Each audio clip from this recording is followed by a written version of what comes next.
வணக்கம். இலங்கை செய்திகளுடன் நான் நிரோஷன். விரிவான செய்திகளுக்கு முன் தலைப்புச் செய்திகள். அரசு நிறுவனங்களில் குவிந்து கிடக்கும் தேவையற்ற பொருட்களை அகற்ற விசேட திட்டத்தை செயல்படுத்த அரசாங்கம் நடவடிக்கை. இந்தியாவில் வாழும் இலங்கை அகதிகள் அனைவருக்கும் அன்புடன் முழுமையான ஒத்துழைப்பை வழங்குவதாக அரசாங்கம் தெரிவிப்பு. முன்னாள் ஜனாதிபதி ரணில் விக்ரமசிங்க பௌத்த கொள்கைகளை தற்போதைய அரசாங்கம் முன்னெடுத்து வருவதாக மனுஷ நாணயக்கார விசனம். கட்டுநாயக்கா விமான நிலையத்தில் கைது செய்யப்பட்ட 5 வெளிநாட்டவர்கள் நாடு கடத்தப்பட்டுள்ளதாக வெளிவந்துள்ள தகவல். தொடர்வது விரிவான செய்திகள். அரசு நிறுவனங்களில் குவிந்து கிடக்கும் தேவையற்ற பொருட்களை அகற்ற விசேட திட்டத்தை செயல்படுத்த அரசாங்கம் நடவடிக்கை எடுத்துள்ளது.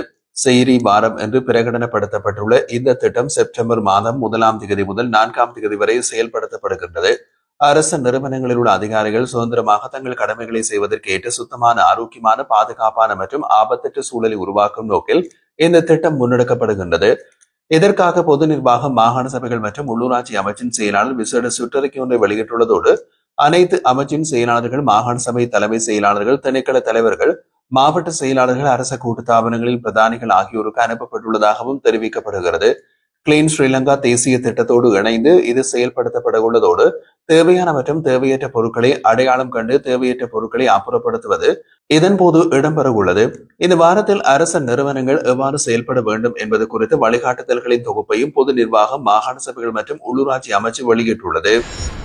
இந்தியாவில் வாழும் இலங்கை அகதிகள் அனைவருக்கும் அன்புடன் முழுமையான ஒத்துழைப்பை வழங்குவதாக சபை முதல்வரும் அமைச்சருமான பிமல் ரத்நாயக்க தெரிவித்துள்ளார். புதன்கிழமை நடைபெற்ற பாராளுமன்ற அமர்வில் சமுத்தி திருத்த சட்டமூலத்தின் 2ஆம் வாசிப்பு தொடர்பான விவாதத்தில் உரையாற்றியவர் அண்மையில் கைது செய்யப்பட்ட சில அகதிகள் பின்னர் விடுவிக்கப்பட்டதாகவும் இது அரசாங்கத்தின் கொள்கை அல்ல என்றும் வலியுறுத்தினார். யுத்தத்தினால் இந்தியாவுக்கு அகதிகளாக சென்ற இலங்கையர்கள் எதிர்கொள்ளும் பிரச்சனைகள் இன்னமும் தீர்க்கப்படவில்லை என்றும் கடந்த காலங்களில் 28,500 பேருக்கு இலங்கை குடியுரிமை வழங்கப்பட்டமைக்கான நடவடிக்கைகளையும் நினைவூட்டினார். மேலும் இந்தியாவில் இருந்து மீண்டும் இலங்கைக்கு திரும்பியவர்களின் மீள்குடியேற்ற பணிகளில் தனிப்பட்ட முறையில் ஈடுபட்டதையும் அவர் குறிப்பிட்டிருந்தார். அகதிகளை கைது செய்வது அரசின் கொள்கை அல்ல. சில அதிகாரிகள் செய்யும் தவறுகளை அரசாங்கத்தின் தவறுகளாக சித்தரிக்க கூடாது. தமிழர்கள் என்பதற்காகவே அவர்கள் கைது செய்யப்படுகிறார்கள் என்று கூறுவது முற்றிலும் தவறானது. இனவாத குற்றச்சாட்டுகள் மூலம் அரசாங்கத்திற்கு சிறப்புற முயற்சிகள் ஏற்க முடியாதவை என்றும் விமல் ரத்நாயக்க சுட்டிக்காட்டினார். மேலும் ஐநா அகதிகள் முகவரகம் இந்தியாவில் உள்ள இலங்கை அகதிகளை நாடு திருப்பி அனுப்பும் நடவடிக்கையை நிறுத்தியது என்பது தெளிவாக தெரியவில்லை என்றும் இது குறித்து அமைச்சரவை மட்டத்தில் கலந்துரையாடுவோம் என்றும் தெரிவித்தார். இந்தியாவில் உள்ள இலங்கை அகதிகள் அனைவரும் பாதுகாப்பாக இலங்கை பிரஜைகளாக அங்கீகரிக்கப்படுவதை உறுதி செய்வதற்கான முழுமையான அர்ப்பணிப்புடன் செயற்படுவோம் எனவும் சட்டத்தில் உள்ள சிக்கல்கள் தொடர்பாக நீதி அமைச்சுடன் ஆலோசித்து வருவதாகவும் திருத்தங்களை மேற்கொள்வோம் என்றும் அவர் உறுதியளித்தார். முன்னாள் ஜனாதிபதி ரணில் விக்ரமசிங்க வகுத்த கொள்கைகளை தற்போதைய அரசாங்கம் முன்னெடுத்து வருவதாக முன்னாள் அமைச்சர் மனுஷ நாணயக்கார தெரிவித்துள்ளார். ரணில் தலைமையிலான தமது ஆட்சி காலத்தில் செயல்படுத்தப்பட்ட பல திட்டங்களை இன்றைய அரசாங்கம் தொடர்ந்தும் செயல்படுத்தி வருவதை அவர் குறிப்பிட்டிருந்தார். நிதி குற்றவியல் விசாரணை பிரிவில் வாக்குமூலம் வழங்கிய பின்னர் ஊடகங்களுக்கு கருத்து தெரிவித்த போதே மனுஷ நாணயக்கார இவ்வாறு குறிப்பிட்டிருந்தார். ரணில் அரசாங்கத்தை கடுமையாக விமர்சித்த இன்றைய அரசு தற்போது அதே திட்டங்களை எம்மிடம் விடவும் சிறப்பாக முன்னெடுத்து வருகிறது. குற்றச்சாட்டுகளுக்கு உள்ளானவர்களுக்கு எதிராக விசாரணை நடத்தப்படுவது ஒரு நல்ல முன்னேற்றம் எனவும் அவை உண்மையினை வெளிச்சத்துக்கு கொண்டு வர உதவும் என்றும் அவர் வலியுறுத்தி இருந்தார். மேலும் சொத்து குவிப்பு உள்ளிட்ட ஆதாரமற்ற குற்றச்சாட்டுகள் இத்தகைய விசாரணைகளின் மூலம் மக்களின் முன்னிலையில் அம்பலமாகும் என்றும் அவர் குறிப்பிட்டிருந்தார். இன்றைய அரசாங்கத்திற்கு வாக்களித்ததன் விளைவுகளை மக்கள் நன்கு உணர்ந்து கொண்டுள்ளதாகவும் அவர்கள் பொத்துசாலிகள் என்பதை இது காட்டுகின்றது என்றும் மனுஷ நாணயக்கார தெரிவித்திருந்தார். ரணில் விக்ரமசிங்க தலைமையிலான முந்தைய அரசாங்கத்தின் முடிவுகள் சரியானவை என்பதை தற்போதைய அரசு தொடர்ந்தும் நிரூபித்து வருவதாக அவர் சுட்டிக்காட்டினார். கட்டுநாயக்கா விமான நிலையத்தில் கைது செய்யப்பட்ட 5 வெளிநாட்டவர்கள் நாடு கடத்தப்பட்டுள்ளதாக அதிகாரிகள் தெரிவிக்கின்றனர். இவர்கள் பங்களாதேஷ் பிரஜைகள் என்று அடையாளம் காணப்பட்டுள்ளதாகவும் கட்டுநாயக்கா விமான நிலைய குடிவரவு மற்றும் குடியகழ்வு அதிகாரிகள் குறிப்பிட்டனர். போலி விசாக்களை பயன்படுத்தி மாசிடோனியாவுக்கு தப்பி செல்லும் நோக்கில் சந்தேக நபர்கள் கட்டுநாயக்கா விமான நிலையத்திற்கு வந்திருந்தனர். அவர்கள் இந்தியாவின் சென்னை நகரிலிருந்து இண்டிகோ விமானம் மூலம் கட்டுநாயக்காவுக்கு வருகை தந்ததாக தெரிவிக்கப்படுகிறது.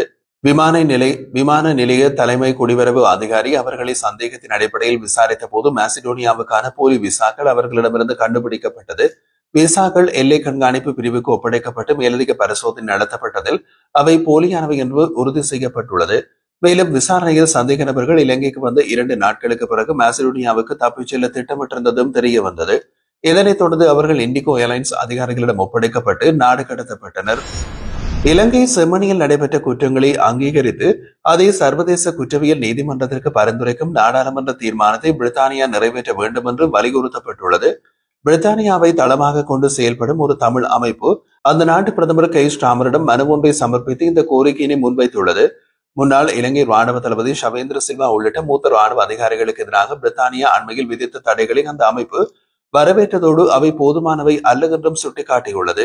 ஹோலோகாஸ்ட், ருவாண்டோ, போஸ்னியா மற்றும் உய்கூர் இனப்படுகொலையினை பிரித்தானியா அங்கீகரித்ததை மேற்கோள் காட்டி இலங்கையில் நிகழ்ந்த இனப்படுகொலை ஏற்க தவறி இருப்பதை அந்த அமைப்பு விமர்சித்துள்ளது. தமிழர் இனப்படுகொலையை புறக்கணிப்பது தார்மீக ரீதியாக முரணானது என்றும் செம்மணி படுகொலை போன்ற அட்டூழியங்களுக்கு நீதி வழங்கப்பட வேண்டும் என்றும் அந்த அமைப்பு வலியுறுத்தியுள்ளது. இலங்கையில் அரசியல் செல்வாக்கு இழந்து ராஜபக்ச குடும்பம் மீண்டும் மக்களின் ஆதரவை பெறும் நோக்கில் அரசியல் நகர்வுகளை முன்னெடுத்து வருவதாக கவனிக்கப்படுகின்றது. இதற்காக மக்களின் அனுதாபத்தை தமது பக்கமாக மாற்றிக்கொள்ள நாமல் ராஜபக்ச தலைமையிலான குழு செயல்பட்டு வருவதாக அரசியல் அவதானிகள் சுட்டிக்காட்டுகின்றனர். சமகால அரசியல் விவாதங்களில் முன்னாள் ஜனாதிபதிகளுக்கான சலுகைகளை அனுர் அரசாங்கம் நீக்கியது தொடர்பான விவாதம் முக்கிய இடத்தை பெற்றுள்ளது. இதையே சாதகமாக பயன்படுத்தி மக்களின் கருணையையும் அனுதாபத்தையும் மீண்டும் பெற்றுக்கொள்ள ராஜபக்ச குடும்பம் முயற்சி எடுத்து வருவதாக குறிப்பிடப்படுகிறது. இதன் சான்றாக அண்மையில் கொழும்பு விஜயராம மாவட்டத்தில் மஹிந்த ராஜபக்சவின் இல்லத்தில் நடைபெற்ற செய்தியாளர் சந்திப்பு அரசியல் வட்டாரங்களில் கவனத்தை ஈர்த்துள்ளது. அந்த சந்திப்பை மஹிந்தவின் நெருங்கிய நம்பிக்கையாளர் திஸ்ஸ குட்டியாராச்சி ஒருங்கிணைத்துள்ளார்.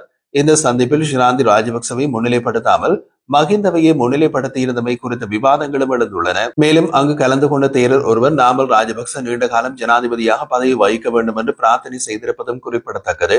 இதற்கிடையில் நிதி மோசடி குற்றச்சாட்டுகளுக்காக ஷிராந்தி ராஜபக்ச விசாரணைக்கு உட்படுத்தப்பட்டிருப்பதால் அவர் எந்த நேரத்திலும் கைது செய்யப்படலாம் என்று ஊகிக்கப்படுகின்றது. இந்த சூழ்நிலையில் மஹிந்தவின் பொது உருவத்தை முன்னிறுத்தி ஷிராந்தியை பின்புலத்தில் வைத்திருப்பதை நோக்கமாக உள்ளதாக அரசியல் அவதானிகள் கருதுகின்றனர். சமல் ராஜபக்ச, பசில் ராஜபக்ச உள்ளிட்ட குடும்ப உறுப்பினர்கள் பலரும் இதே போன்ற நிதி மோசடி குற்றச்சாட்டுகளுக்கு முகம் கொடுத்து வருகிறார்கள். அவர்கள் மீதும் இந்த நேரத்திலும் நடவடிக்கை எடுக்கப்படலாம் என்று எதிர்பார்க்கப்படும் நிலையில் மஹிந்தவை மக்கள் மத்தியில் மீண்டும் பிரபலப்படுத்தும் முயற்சிகள் தீவிரப்படுத்தப்பட்டுள்ளது. சவுதி அரேபியாவிலிருந்து கொண்டுவரப்பட்டு சுங்கத்தில் தடுத்து வைக்கப்பட்டுள்ள அல் குர்ஆன் பிரதிகள் தொடர்பான கேள்விகளுக்கு 2 வாரங்களுக்குள் முழுமையான பதில் வழங்குவதாக புத்த சாசன மத நடவடிக்கைகள் அமைச்சர் சுனில் சனவி தெரிவித்தார். புதன்கிழமை பாராளுமன்றத்தில் எம்பி காதர் மஸ்தான் நிலையர் கட்டளை 27/2 எழுப்பிய கேள்விகளுக்கு பதிலளிக்கும் போது அவர் இதனை குறிப்பிட்டுள்ளார். இந்த விஷயத்தில் தொடர்ந்து கருத்து தெரிவித்த அவர் சவுதி அரேபியாவில் இருந்து கொண்டு வரப்பட்ட புனித குர்ஆன் பிரதிகள் அடங்கிய கொள்கலன் தற்போது சுங்கத்தில் தடுத்து வைக்கப்பட்டுள்ளது.